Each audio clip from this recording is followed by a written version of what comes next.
We got the prospect here on the program, Nathaniel Wood, who's going to be taking on John Castaneda, a newcomer at UFC Fight Night on July 25th. Nathaniel, how's it going, man? Yeah, it's going good. Obviously, I'm in self-isolation at the moment. So, it's a pleasure to chat to you because it gives me someone to talk to for a bit. So, yeah, everything's going good. I'm just ready to rock now. I want to get this weight cut done, get over to Fight Island and, get in there and, show the world what I'm capable of doing. Are you doing a lot of interviews right now? I did see you. I did an interview with my buddy John Coe of Kumite TV. It's probably a good time to do it while you're in this quarantine, right? Oh, it's the perfect time to do it. Obviously, we're not allowed our cornerman in our rooms. So, we're just sitting here, four walls, trying to just kill a bit of time. So, it's the perfect time to do the interviews. And, I'm not in a rush. So, it's not like I've got to be somewhere and I need to get the interview done. So, I've got all the time in the world. I wanted to talk off the top about the new opponent, John Castaneda, 17-4 record. He is, primarily fought for Combate. When you got this fight, when they, told you that your last opponent was out, were you familiar with him or was he someone you had to go look up? No, so basically I got a text, obviously, when my former opponent, he pulled out and the UFC said that they're going to, find someone. And then my coach, Brad, he just texted me to say the UFC have been in touch. They've got some names. I think there was about 5 names on the list. And I actually got to pick, supposedly. But I just left it to my coaches. And as Brad got the names of the 5 guys, at the bottom of the message, he said, I've already looked at 2 of them and I think I want you to fight either of these 2. And then I had a quick look at them and I said to him, if I'm honest, mate, they're both the same in regards to how much I want to fight. So he just decided that John would be the best guy out of the 2. He had the better record and kind of would, more bang for my buck. Beating him was a little bit better than beating the other guys. So, it made sense to get the fight on with him. And stylistically, I think John's a good matchup for me. So, I look forward to it. And props to you, man, because you could have taken an easier opponent, I'm sure. I'm not going to go digging for who those opponents were, but like you mentioned, the experience. I mean, looking at his record, he's got a 17-4 record. He fought in Combate. He's an exciting guy. So I got to give you credit for that because some fighters could have just taken an easier opponent and just continued on. But like you said, you're looking at the bigger picture here and that a win over him would mean more than some other opponents, right? Yeah, so out of the 5 names, I only looked at 2 because, the thought of looking through 5 fighters and then having to go through each one of their fights was just... Yeah, you don't got time for that. For me. No, nobody's got time for that. So when Brad put forward the 2 guys, I just had a quick little look and I said to him, mate, if I'm honest, they're both the same. They were both making their UFC debut. Neither one was better than the other, really. Just John had the better record. So, with him being on better promotions and a better record, it just made sense to, go against him. What type of adjustments did you have to make in camp for the new opponent? Or are you one of those guys that it doesn't matter the opponent, you're just going to play to your strengths? Exactly that. I always just train for myself. Obviously, having Umar Nurmagomedov for the first 6 weeks of camp, I was training for a guy like similar sort of style to Khabib, but that's an MMA guy. So it doesn't really matter. It's only made my game better. And obviously I prefer to strike. That's my kind of bread and butter. So, I just got to work more on my wrestling and my grappling side of things. And, I can't see John having a better striking game than me. So, if he wants to exchange in the wrestling grappling departments, that's what I've been training for. So, I was training for Nurmagomedov. You're not going to get much better than that. So, I'm ready for anything that John has and that can bring to the table. Wanted to ask you quickly about the last fight against John Dodson. I know things didn't go your way in that one. What did you take away the most from that performance that you're bringing into this fight? So from that performance, I just realized you can't be too emotional in the fight. Obviously, when I received the head clash in the second round, straight away in my head, it reverted back to a time when I had my fight stopped on Bama because of a broken nose. And I just thought, I do not want this fight getting stopped. And from that moment on, I was just searching for the finish. I thought if I don't stop the fight, the ref's going to stop the fight in the 3rd round. So, sometimes when you're overlooking for the finish. You leave yourself open, and that's what I did. And obviously John Dodson, he's a veteran in the sport, and he capitalized on it. I was still in that fight. I would have recovered. I've recovered from worse than that, but the ref called it, and so be it. Hats off to John Dodson, and he done well that night. And not just that. I mean, Dodson's a formidable opponent, a former title challenger, and a big name. So it's not like you lost to a guy just making his debut. So obviously losses suck, but it could have been worse as far as that perspective goes. You talked a bit about it there. How do you look at the style matchup with you and John Castaneda in this fight? Because I'm sure you've had time to. Well, I'm sure your coaches have had time to look at some tape, see sort of his patterns and everything. What are you seeing as far as this matchup goes? As far as I'm concerned, I'm better in all areas. So wherever the fight plans out, I'm going to be comfortable. I do feel that he's going to be very hasty in the beginning. I think he's going to want to get the fight done with, because there's no way that he's going to be in better shape than me. And there's no way that he's going to be more prepared than I am. So, I'm expecting him to come out quite fast and quite eager to get the finish. And in doing that, I'm going to capitalize on him, and, I'm going to... I'm going to make it easy work if he does that. And if he doesn't, then I believe that over the 3 rounds, I'm going to slowly pick him apart and get the win. So for me, stylistically, he's a great matchup. I just can't wait to put a show on for you guys.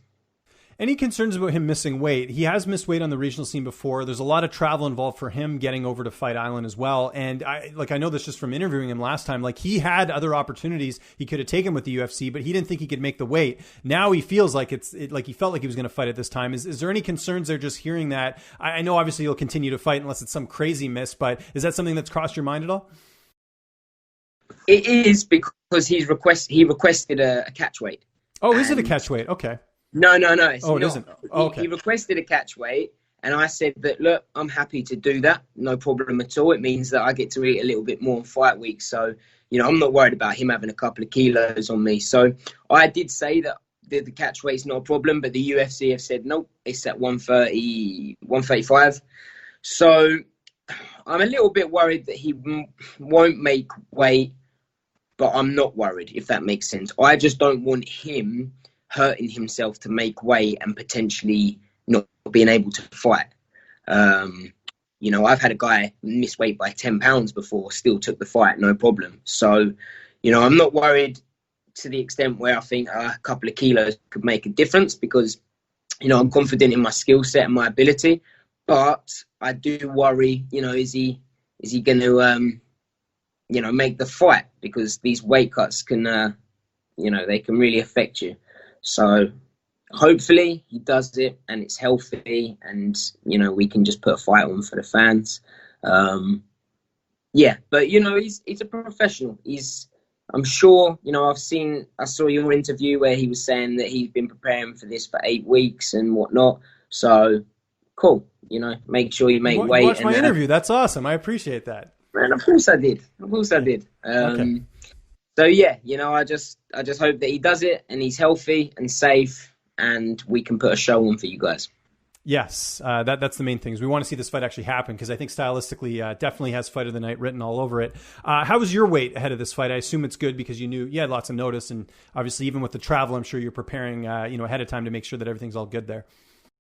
Yeah, as John said in your interview, I also do the same thing where I look back at previous weight cuts. And I'm the same as what I was for my last one, which I made no problem. So touch wood, the isolation stuff doesn't affect it. I have already been doing a workout in here, so I'm still able to burn them calories, and I'm still eating pretty much next to nothing. So the weight cut shouldn't be a problem. So I'm just looking forward to getting over there and getting this fight on the road. Who's going to be in your corner for this fight? So for this fight, I have my dad, Ashley Grimshaw, who's my jiu-jitsu coach, and Brad Pickett, as always. With those guys, I'm confident. So it's going to be good. And travel-wise, how long are you looking at as far as flights and connections and all that stuff? What are you looking at over the next couple of days? Because we're recording this, July 16th, so your fight is coming up here, like I said, on the 25th. So tomorrow, providing obviously all the corona test results come back positive, touch wood, they will. I believe, just go straight to the airport, and I think we've got like a kind of a VIP route to try and avoid, any sort of contamination with other people. I believe we've got a chartered flight, so, we'll be able to just kind of sit on our own and rest and stuff. And I think Abu Dhabi is only 6 hours from me, so that's easy. That's light work for me. And then when we get over there, I think we've got to do another 48 hours in isolation, but we can be with our cornerman then. So, I can get a workout in. There's no problem. I have no issues with that. And then, it's just about staying ready and, put a fight on and hopefully get a knockout of the night bonus and come home, buy a house. Awesome. I like the game plan there. How do you see the fight unfolding on July 25th? I believe he's going to come out very hasty and he's going to get caught. I'm going to put him out in first round. Love it. You didn't even hesitate. That's when I know you've been thinking about this a little bit. So that's good to have that sort of outlook. You talked about there taking on an opponent with a, kind of a similar record to you, but obviously it's his debut. A win here. Where do you think that puts you? Because you had a lot of momentum heading into that last fight, and I'm sure a finish here especially would get you right back on that track. I believe it'll just put me back to where I was. If I'm honest, I'm really not worried about, where I am anymore in regards to rankings and that sort of stuff. I just want to compete and do what I love. This is what I love to do. And regardless of the opponent, go in there, have fun, put a fight on for the fans, get a finish, And when the UFC think I'm ready for the top 10, then, we'll go from there. And eventually, I'd like to fight for gold. So, yeah, I'm just looking to put on a good performance this next Saturday, and, get back to where I was. One day, maybe get a rematch with John Dodson. That'd be nice. And speaking of gold, we have a new bantamweight champion now, Petr Yan, winning the title last weekend at UFC 251. What were your thoughts on his performance, and were you expecting the fight to play out that way? Yes, I did expect him to win that fight. Petr Yan, I've been watching him for years now, and, since joining the UFC, he's been on an absolute tear, and, he's a very talented fighter for sure, and he's very tough. So, I think he makes a very good champion for the 135 division. It looks like he's going to be fighting Aljamain Sterling next. How do you think that fight plays out? Because those are two of the top in the division, and hopefully that's what ends up happening next. Well, Aljamain's I'm a good friend with Aljamain Sterling, so, obviously I'm rooting for him. I think Aljamain Sterling can take him down and cause him a hell of a lot of problems in the grappling exchanges. But, he might want to stay standing with him, and if he does, that's going to be one crazy fight for sure. And this is going to be a crazy fight coming up here July 25th. I can't wait. Looking forward to it. Nathaniel, always great getting a chance to chat with you, man. Just remind people where they can find you on social media. And if you got any sponsors or shout outs or thank yous, I'll give you the last word. So my social media is just at The Prospect MMA, and that's the same on Instagram and Twitter.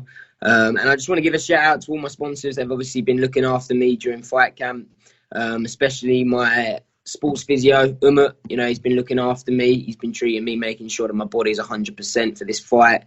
And, there's the 1,000,001 other guys that I could mention, but I'm not gonna start too many because otherwise I'll forget some.